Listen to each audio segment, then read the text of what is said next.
midterms. What does it mean for Republicans and Trump? There's a lot to cover. We're going to be doing it Monday through Friday for 14 weeks. Um, we've got two great guests today. I'm Essie Cup. Let's get right to it. Joining me now is Chris Sommerfeldt, senior City Hall reporter for the New York Daily News. Welcome, Thank you. Chris. You told us right before we came on that Zoran Mamdani, who is the Progressive Democrat nominee, has an interesting event tonight. Tell us more Yeah, about it. so he's appearing at something called a National Night Out event hosted by the 78th Police Precinct in Brooklyn. These are common every year. Tonight they're happening all over the city. What makes Zoran Mamdani's appearance at this event a little bit interesting is, of course, as your listeners will know if they've been paying attention in the past week, he's been facing some criticism for past tweets and past social media posts that he's made over the years, in which he called for defunding the NYPD, in some instances, even dismantling the NYPD. At this event tonight, Mhm. he's going to appear alongside a lot of NYPD officers. Mm, I don't anticipate booing to ensue, but there might be some mhm. tension at an event like that. It'll be interesting to kind of keep tabs on how that goes. Really interesting because that is his weak spot. And we're going to talk more about the issue of law enforcement and safety and crime in the city. That's where he's getting the pushback from voters, from his competitors, his opponents, you know, in the press. So that's a really interesting move to kind of go right into the heart of, you know, I wouldn't say enemy territory, but certainly going where he's going to face a lot of pointed questions And I probably. think too for him, he's shifted gears a lot since launching his mayoral campaign, and we should point that out. Mhm. He now says he's not at all supportive of defunding the police. He wants to keep police funding and police staffing flat, and he's committed to doing so while launching a new agency that he says would be charged with mental health response in order to kind of take some of the Right. responsibilities off the backs of cops. So him appearing alongside police officers, I think, from him and his campaign's strategic point of view, has a little bit to do with trying to mend some fences and try to build relations with, to your point, maybe a constituency that is skeptical of him. And pivot to a general, right? I mean, we see that happen often in a primary. You might run to your flank, left or right, and then in a general, you have to do things a little differently. I mean, he's going to get some tough questions. It's not just, defund the police. It's decriminalizing hopping the subway system, turnstiles. He's talked about that. People say, okay, why bother paying then? People are worried about these soft on crime Democratic policies that, Joe Biden and Kamala Harris took some heat for. So, that issue is going to, I think, follow him over the course of the primary. The general will be really interesting to see how he handles that.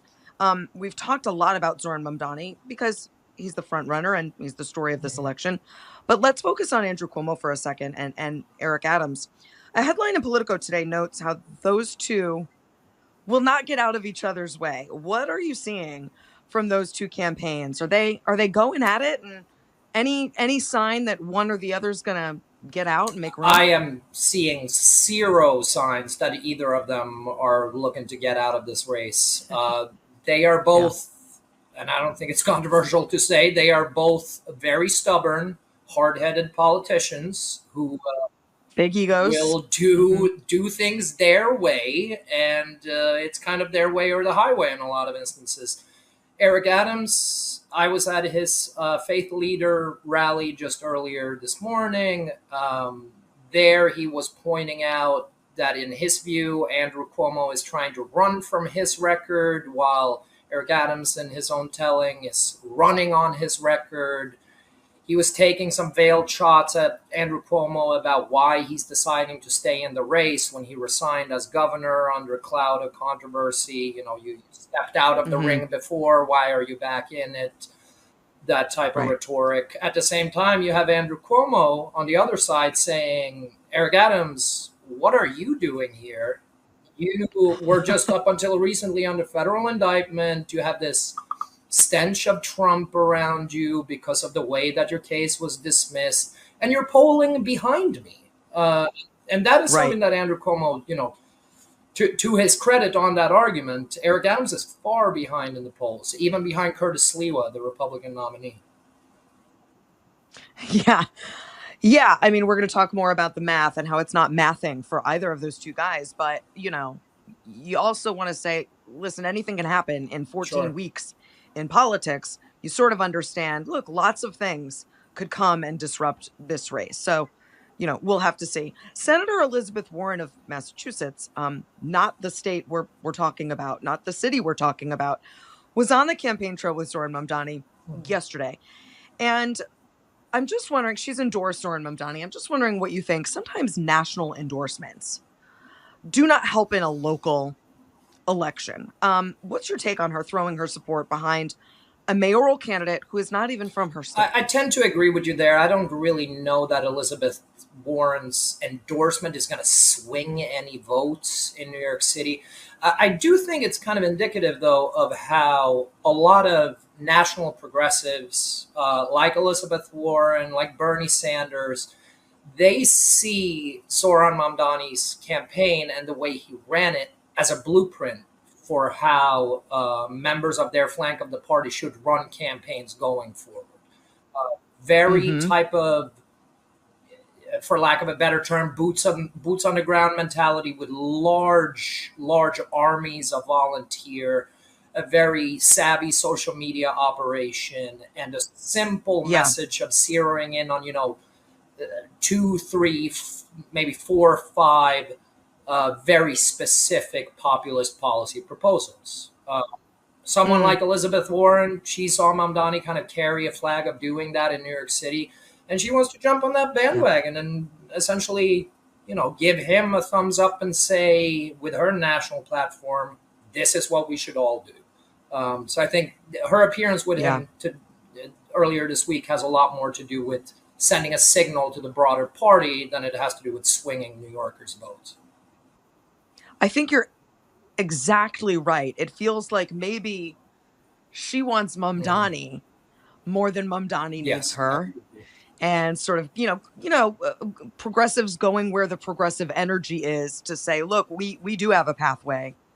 We are not the fringe.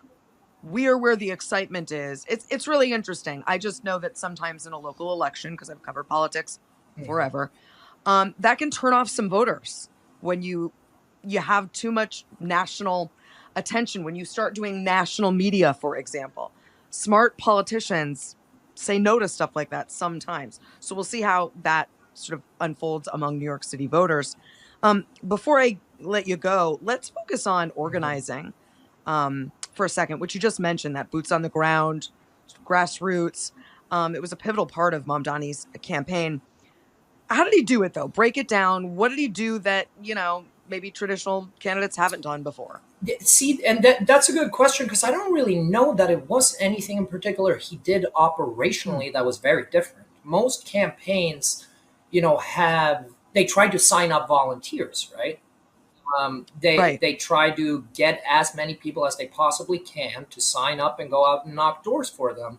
Zohran Mamdani was just so Hmm. successful at doing that. He got Mm. right by the end of the primary campaign, I think he had something like 40,000 volunteers fanning out all over the city, knocking doors, handing out pamphlets. No matter where I was on the campaign trail, no matter what neighborhood, I was seeing the Mamdani volunteers.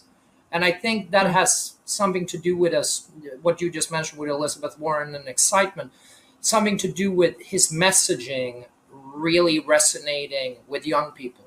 Uh, and young Right. people make for great volunteers. They are, maybe more energetic than people who are a little bit older and can go out and do those very long Yeah. days of being on the trail and speaking with as many people as possible.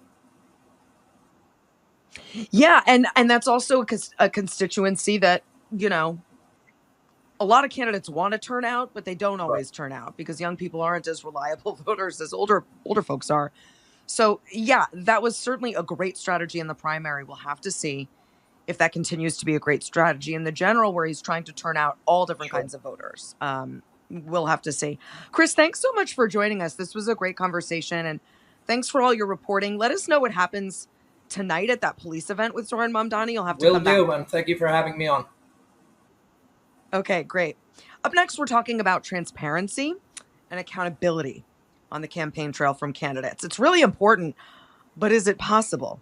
That's next. We'll be right back with more Battleground New York City, the fight for your vote.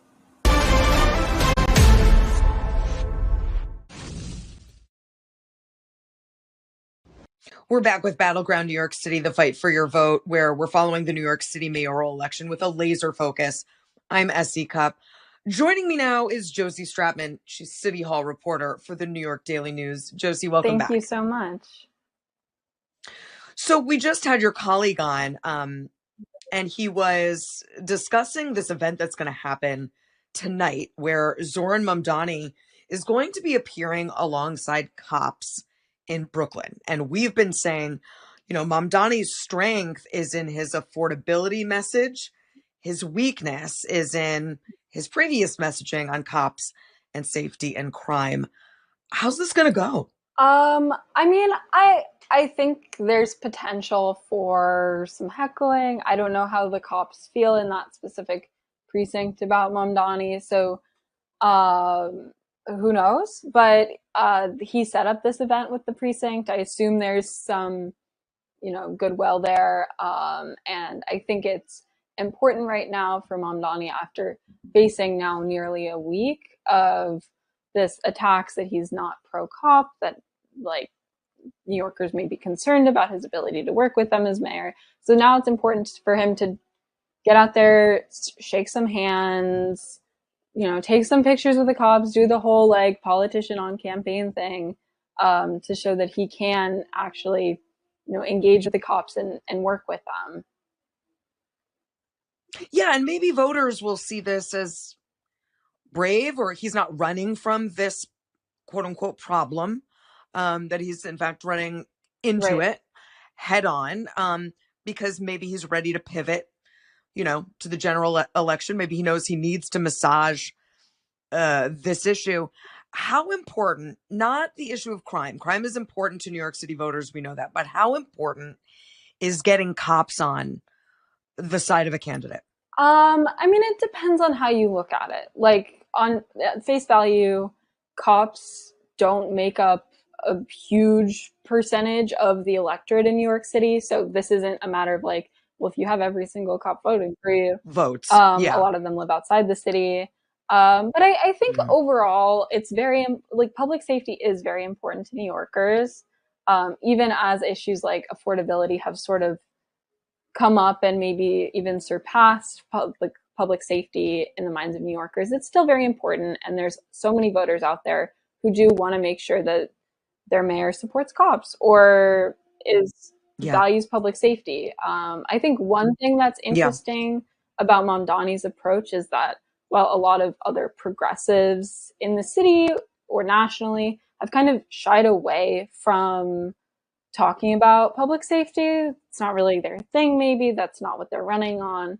Mamdani, in creating his proposal for a Department of Community Safety, is sort of finding a workaround and saying, okay, you care about public safety, here's how I'm going to address it in maybe a less conventional way. And instead of just blanket adding more cops to the force. Yeah, it is interesting. We'll see if that satisfies some voters in New York City who are very worried about crime and safety. And interestingly, there's new data from the NYPD out this week showing that gun violence in New York City has plunged to all-time lows this year so far. Now, obviously, there have been some high-profile shootings that we can all remember, but that's great news for New York City residents and voters. And maybe that's good news for Mamdani, but isn't it also good news for Eric Adams? Yeah, Eric Adams is certainly taking the credit for all of this. He's been the mayor for over 3 years.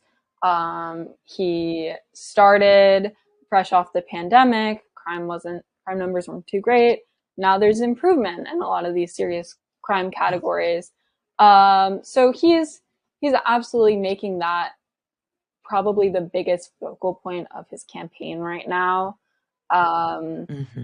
but it's walking a line of it can be a little hard to both say that you're doing amazing at public safety, you've improved all these crime stats, but also that there's not, you don't want to fearmonger in the way that he's accusing Cuomo of doing. You don't want to say there's like, it's like you want to say everything's great and it doesn't need to change. So it's an interesting policy platform. Yeah, you want to take credit. If I'm Eric Adams, I want to take credit for lower crime numbers, but you also need, to be candid, because this is politics and we know how politics works, you need that fear Mm-hmm. to say, but if you vote me out, you vote for the other guy, it's going to get worse. And, maybe that gives Eric Adams some momentum, these new crime numbers. But if you're Mamdani, it also maybe works in his favor to say, listen, crime is down. We don't need as many cops. My ideas for policing and safety aren't that crazy. I mean, could you see some new messaging from him off of these fresh numbers? Sure. Yes. I mean, it depends, I guess, on how he wants to play that. I guess I don't really see his messaging, Mamdani's messaging, changing in a huge way since Mm, he's focused mostly on affordability, and that's been something he's been hammering from the the genesis of his campaign. yeah. But I mean, we'll see. Adams and Cuomo, as you've said, have been really trying to hit Mamdani on crime, and that's smart politics. But should and could they focus on some other items too, like government-run grocery stores or taking on billionaires? I mean, that's another distinction they have from Mamdani. Right. I mean, that's something we're kind of seeing Cuomo grapple with in real time. During the primary, he focused a lot of his messaging on how he would be able to stand up to Trump and fend off any attacks federally to New York. Now he's kind of eased off some of that and has just kind of gone on the offense for Mamdani, attacking Mamdani's proposals and plans. Yeah, So it's, I guess he saw that something wasn't working in kind of trying to carve his own path against Trump there, and is now just trying to tear Mamdani down a bit. Of course, Cuomo's hmm, also come out with this a proposal to add more cops to the SRG, specialized task force, bump up pay for right. cops, etc. So he's doing other policy stuff as well. Well, Josie, stay right there because I want to talk to you more about the Democrats, crime, billionaires, all this stuff. There's a lot more to get to, so stay right there. Battleground, New York City, the fight for your vote. We'll be right back.